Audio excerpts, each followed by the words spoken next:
ආයිබෝවන් කියලා පිළිගන්නවා මගේ යාළුවෝ හැමෝම. අද අපි ඔයාලට අරගෙන ආවේ කඩේට වඩා රසට ගෙදරදීම හදාගන්න පුළුවන් චොක්ලට් ගැටෝ රෙසිපියක්. ඉතින් අපි බලමුකෝ මේක හදන්නේ කොහොමද කියලා.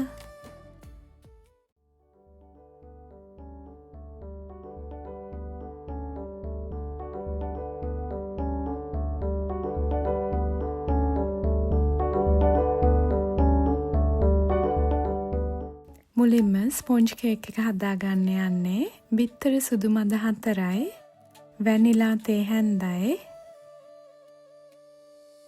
සීනි මම දාගත්ත 120ක්. දැන් හොඳට බීට් කරගන්න තියෙන්නේ ඝනකමට එනකම්. මට විනාඩි 8ක් විතර ගියා.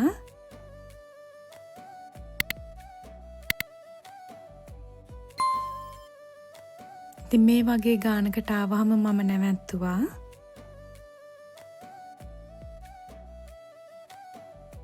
දැන් ඒකට මම බිත්තර කහමද දාගන්න යන්නේ එක. එකක් දාලා තප්පර 15ක් 20ක් විතර බීට් කරා. ඒ විදිහට අනිත් ඒවත් දාගත්තා.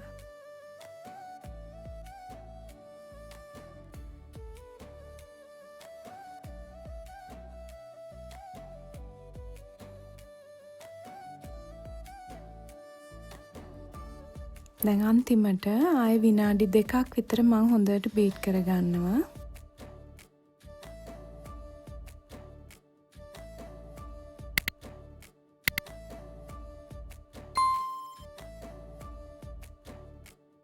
දැන් ඒකටම මම අපේ පිටි එක හලා ගන්නයි යන්නේ.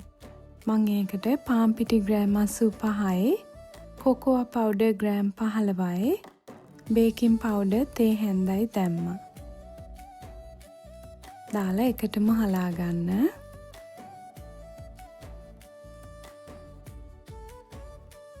චොක්ලට් ස්පොන්ජ් කේක් එකක් තමයි අද අපි හදන්නේ. මෙතන ඉඳලා මම බීටරේ පාවිච්චි කරන්නේ නැහැ. මේ වගේ විස්ක් එකකින් පරිස්සමින් කලවම් කරගන්න දැන්.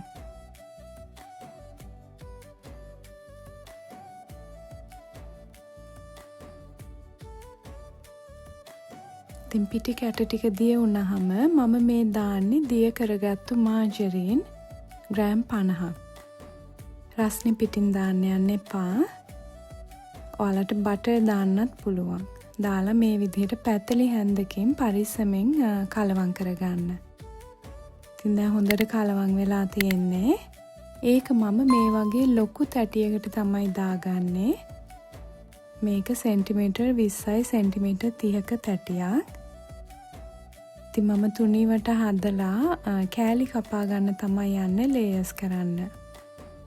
දැන් මේක මම මේ විදිහට තට්ටු කරලා 160 විනාඩි 15ක් 20ක් විතර බේක් කරන්න තමයි යන්නේ.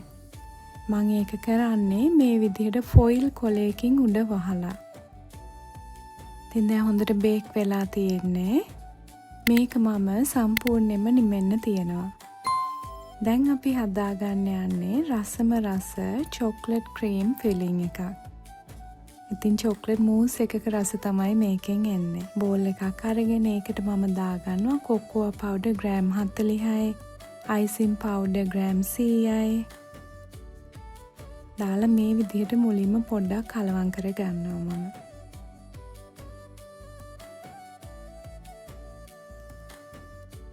දැන් ඒකට මම සීතල විපින් ක්‍රීම් තමයි මේ දාගත්තේ මිලිලිටර් 400ක්. ඊට පස්සේ මේ විදිහට පොඩ්ඩක් කලවම් කරලා මම බීට් කරගන්නවා. මුලින්ම අඩු වේගෙන් විනාඩියක් කරලා ඊට පස්සේ වේගය වැඩි කරනවා. විනාඩි 2ක් යන්න කලින් මිශ්‍රණය ඝනකම් වුණා. ඉතින් මේ වගේ ගානකට ආවහම ඇති ඊට වඩා කරන්න යන්න එපා.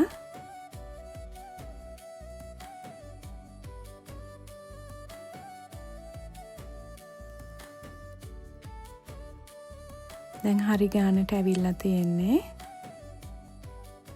දැන් හොඳට වටේ තියෙනවා කලවම් කරලා ගන්න. ඉතින් චොක්ලට් මූස් එකක් විදිහටත් මේක ඔයාලට පාවිච්චි කරන්න පුළුවන්. දැන් මම මේක වහලා ෆ්‍රිජ් එකෙන් දාලා තියෙනවා අපේ කේක් එක නිමනකම්. ඉතින් විපින් ක්‍රීම් හොයාගන්න අමාරු කෙනෙක් ඉන්නවා නම් මම මීට කලින් හදලා තියෙනවා මොක් ක්‍රීම් රෙසිපි එක. ඒක මම දැන් උඩින් දානවා. ඔයාලට ඒක පාවිච්චි කරන්න පුළුවන් විපින් ක්‍රීම් හොයාගන්න අමාරුයි නම්. දැන් අපේ කේක් එක හොඳටම නිමිලා තියෙන්නේ. ඉතින් අද අපි හැදුවේ ජෙනෝයි ස්පොන්ජ් එක. මේකට බටර් දැම්මා. හොඳ සොෆ්ට් එකට තියෙනවා කේක් එක. කිසිම තද ගතියක් කිසිම වියලි ගතියක් නැහැ සාමාන්‍ය ස්පොන්ජ් කේක් එකක වගේ. දැන් මම මේක සමාන කෑලි 3කට කපා ගන්නවා.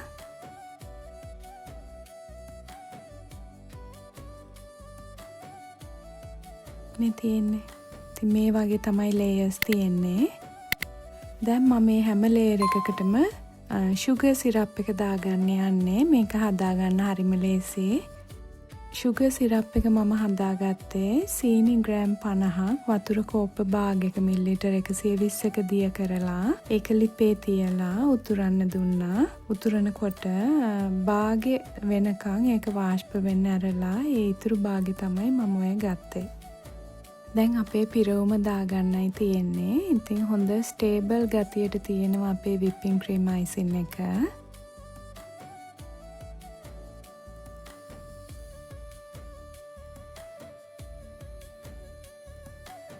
දැන් අනිත් ලේයර් එකකින් වහලා ඒ වලටත් මුලින්ම sugar syrup එක දාලා ඊට පස්සේ අපේ පිරවුම දානවා මම. ඉතින් හරිම ලේසි මේක හදාගන්න. පයිපින් කරන්න උනත් ගන්න පුළුවන් විපින් ක්‍රීම් අයිසින් එකක් තමයි මේක. ඉතින් උඩම ලේයර් එකටත් මම දාලා වටේටමත් දාගත්තා.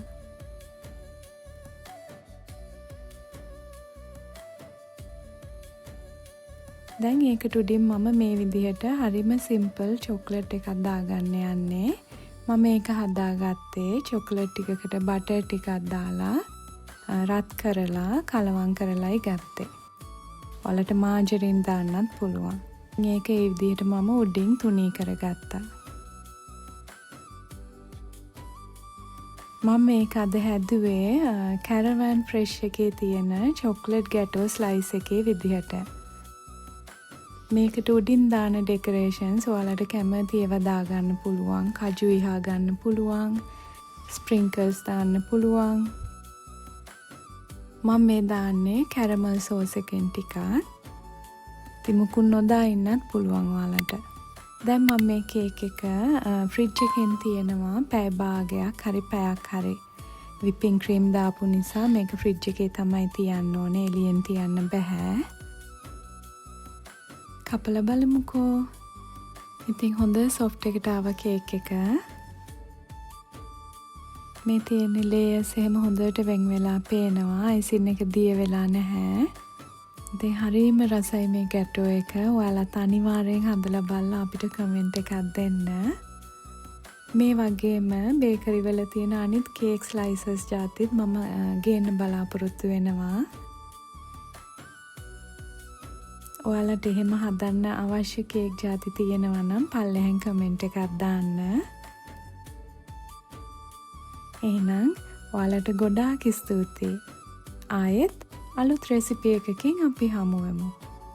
ඔයාලට සුබ දවසක්.